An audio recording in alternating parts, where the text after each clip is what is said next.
Breaking news చూస్తున్నాం. Fengal తుఫాన్ దూసుకొస్తుంది. నైరుతి బంగాళాఖాతంలో కొనసాగుతున్న తీవ్ర వాయుగుండం ఉత్తర వాయువ్య దిశగా గంటకు 12 కిలోమీటర్ల వేగంతో కదులుతుంది.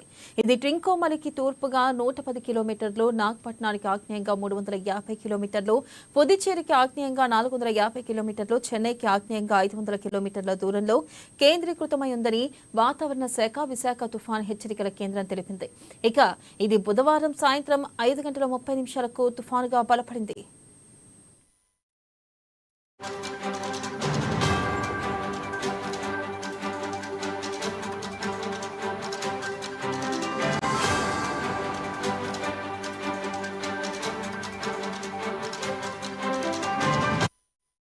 ఇక శ్రీలంక తీరాన్ని దాటి తమిళనాడు తీరం వైపు కదిలే అవకాశం ఉంది. ఈ నెల 30న దక్షిణ తమిళనాడు శ్రీలంక మధ్యలో తీరం దాటే అవకాశాలు ఉన్నాయని, ఆ తర్వాత బలహీనపడి తీవ్ర వాయుగుండంగా మారనున్నట్లు వెల్లడించాయి. దీని ప్రభావం ముఖ్యంగా నెల్లూరు జిల్లాలోనూ, రాయలసీమలోని తిరుపతి జిల్లాలోనూ ఉంటుందని వాతావరణ శాఖ అధికారులు హెచ్చరించారు. అలాగే కోస్తాంధ్రలో అక్కడక్కడ గురు, శుక్ర, శనివారాల్లో భారీ నుంచి అతి భారీ వర్షాలు, రాయలసీమలో అక్కడక్కడ భారీ వర్షాలు కురిసే అవకాశం ఉంది. ఇక మిగిలిన చోట్ల తేలికపాటి నుంచి మోస్తరు వర్షాలు విస్తారంగా పడతాయన్నారు. ప్రకాశం, కడప, అన్నమయ్య జిల్లాల్లోనూ 1-2 చోట్ల భారీ వర్షాలు పడే సూచనలు ఉన్నాయని, అందుకు అనుగుణంగా చర్యలు తీసుకోవాలని రాష్ట్ర ప్రభుత్వాన్ని అప్రమత్తం చేసింది.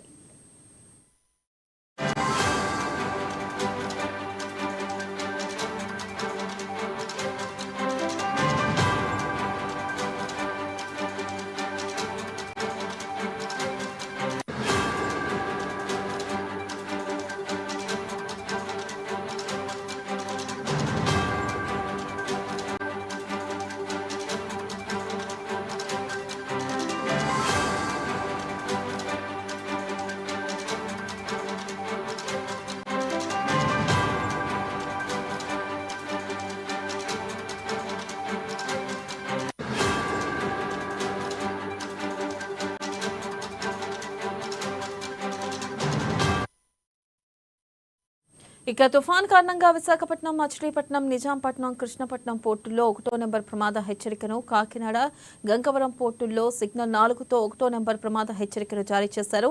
మరోవైపు నెల్లూరు, చిత్తూరు, అన్నమయ్య జిల్లా, రాయచోటి కలెక్టరేట్లలో ప్రత్యేక కంట్రోల్ రూమ్ను ఏర్పాటు చేశారు. అధికారులకు ఆయా జిల్లాల కలెక్టర్లు సెలవులను రద్దు చేశారు. దీనిపై మరింత సమాచారాన్ని ఏపీ నుంచి మా డిప్యూటీ ఇన్పుట్ వాసు అందిస్తారు. వాసు, చెప్పండి. అయితే ప్రధానంగా అక్కడ పరిస్థితి ఎలా ఉంది, అలాగే అక్కడ అధికారులు ఎటువంటి చర్యలు తీసుకుంటున్నారు, అప్డేట్స్ ఏంటి?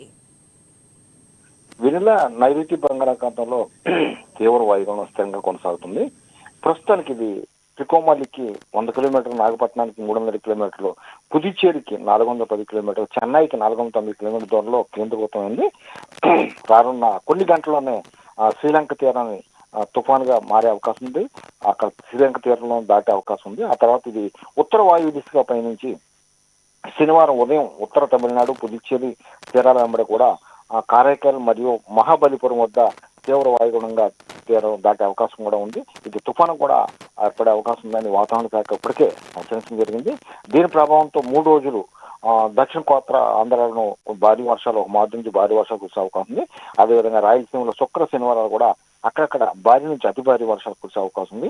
మిగిలిన చోట ఏపీ అంతా కూడా విస్తారంగా తేలికపాటి వర్షాలు కురిసే అవకాశం ఉందని కూడా వాతావరణ శాఖ ఇప్పుడు చెప్పడం జరిగింది.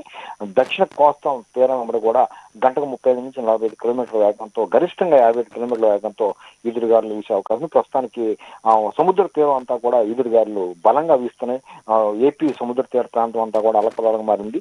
సముద్ర అల్ల కూడా భారీగా ఎగసిపడే అవకాశం ఉంది. దీంతో మత్స్యకారులు ఎవరు కూడా వేటకు వెళ్ళొద్దని కూడా ఇప్పటికీ హెచ్చరించడం జరిగింది. ఒకవేళ వేటకు వెళ్ళినప్పుడు కూడా ఈ 3 రోజులు తిరిగి వచ్చేయాలని కూడా వాళ్ళ సమాచారం కూడా ఇవ్వడం జరిగింది. అదేవిధంగా ప్రజలు కూడా అప్రమత్తంగా ఉండాలి వాతావరణ శాఖ హెచ్చరిస్తుంది. రైతులు కూడా తగిన జాగ్రత్తలు తీసుకోవాలని చెప్తుంది. ఎందుకంటే ఇప్పటికే పంట కొంత చేతికొస్తుంది. ఈ పంట వర్షాల కారణంగా, అకాల వర్షాల కారణంగా ఈ పంట కూడా నాశనం.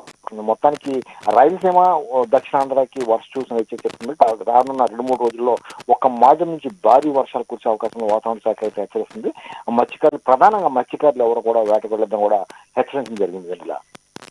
Right, thank you Vasu.